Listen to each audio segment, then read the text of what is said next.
I say what?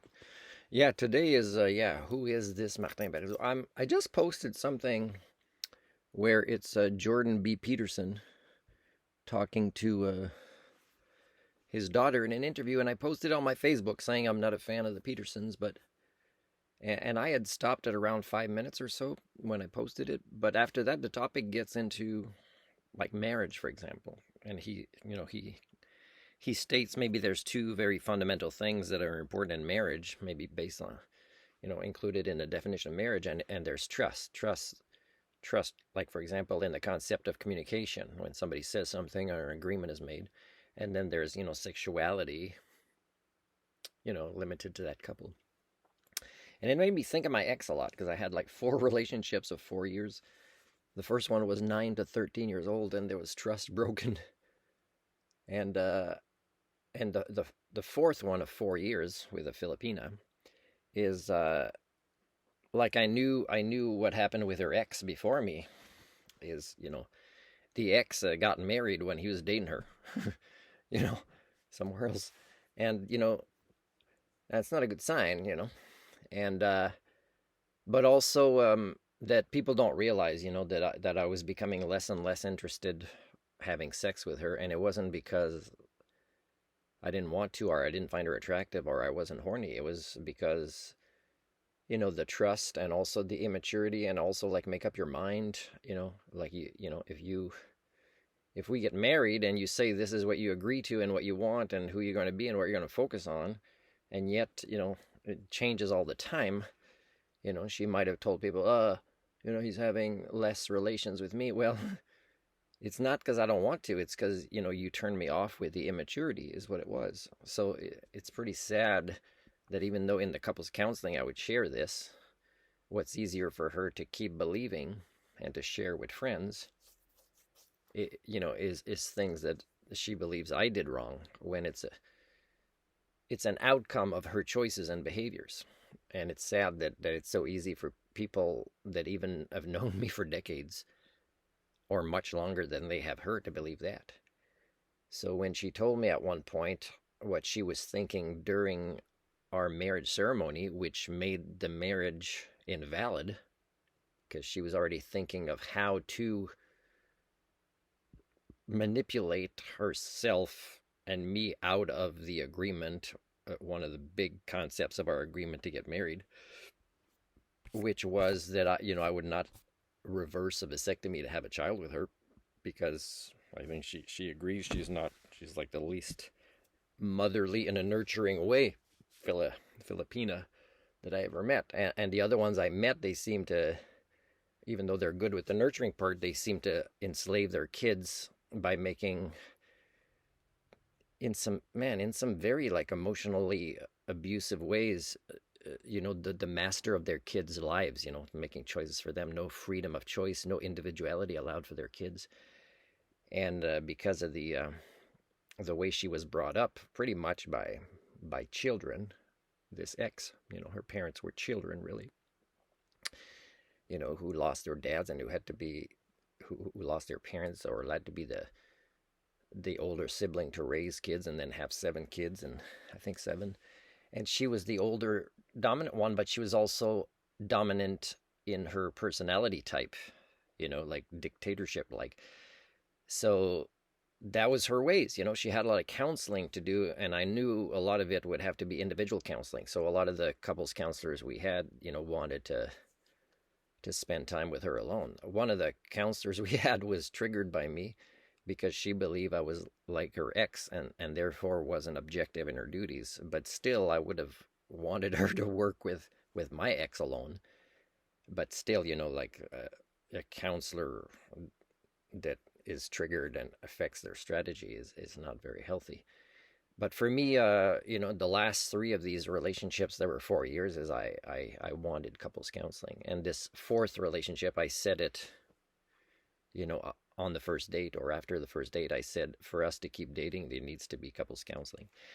And I also told her that if she would improve over time, that I would consider reversing the vasectomy. But what she did after our first date is she's online finding the operation to reverse the vasectomy in the States.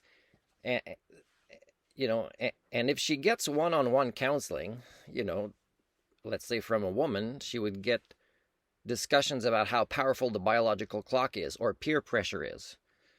Like Filipinos that don't have kids, I tell you, they get a lot of lateral violence, and they get it from people that aren't good parents. So it's kind of weird. So even the people that might think, hey, I don't want to have a kid because I'd be a horrible parent, they'll still have kids because of the peer pressure. It's ridiculous. So yeah, I don't know when she was already. So when I went away, giving her space and giving myself space, because it's like make up your mind. Like I almost became a quadriplegic when she agrees to something, then changes her mind, and I'm busy with starting a new career, and I have to change that to go and move stuff that she decided she's not going to buy anymore. And yeah, so it's the stress of just somebody saying, okay, are you sure? Is that your final decision? Is this, because I'm flexible as long as you stick to your decision. Like that's abusive, that it changes all the time. And you don't want to be in a relationship like that, because you lose the trust, and you definitely don't have sex with somebody that just makes you crazy, even if you find them, attractive. And by the way, I'm not a guy that needs to be with the most gorgeous girl in the world. I really need adult level intimacy to be attracted to somebody. So it's not that much about physical appearance for me.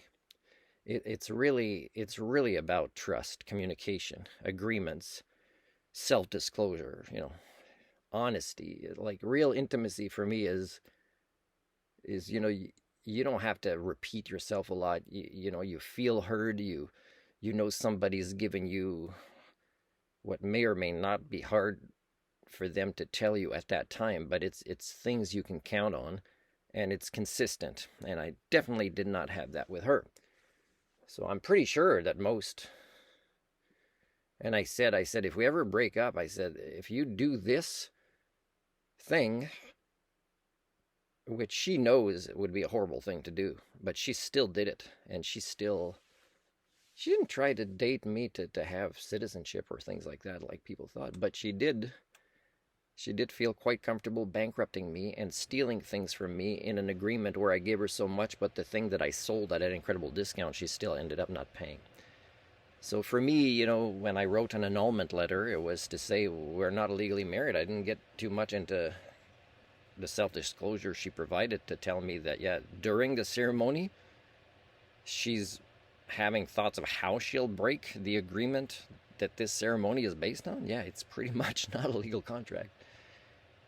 And then that she had funding later through her work to get a lawyer to do the divorce paperwork. And of course, I had no problem. Like I was the one trying to get her to fill out the divorce paperwork at a time before I wrote this annulment letter. And what she focused on was her appearance for a Christmas party at work. And I said, I'm running out of time, right? This is the last time we can do this. And she didn't do it. So I don't know. Maybe she wasn't ready, or she. Anyway, so later I get a letter from a lawyer, and I said, well, I already sent an annulment letter, and I wrote it, and I'm not sure I sent it to the right place, whatever. And I said in that letter, I said, I don't need a judge to tell me they agree on. I know what freedom of choice is. I can tell you that for me, I consider myself annulled, whether it's approved by a judge somewhere or not. And I told this to the lawyer that I said this, and I said, I do not contest her marriage. And I said, I even waived the $1,000 she owes me. And that was a great gift because, my credit cards were maxed out by me still giving her a trip to Niagara Falls as a second honeymoon because she always wanted to go. And, a lot of it is me enduring her during that trip and just videotaping her immaturity and her me, myself, and I, and self-centered, self-serving behaviors that are so apparent as a spoiled child in these videos. Like, let's say we're in an arcade and she never thinks of, having me have one of the quarters I give her to play a game. Like it's pretty sad. And what's even sadder, and this is the big part of the trauma, is everybody would identify more with her and take her side and not even want to hear my side or my story. And that includes Filipinos I knew before and that even talked about her in a negative way. But when a separation happens, you stick to what is the cultural norms. And that includes my own relatives who never really wanted to know what it was like for me. But the trauma was how the rest of our environmental factors responded to our separation.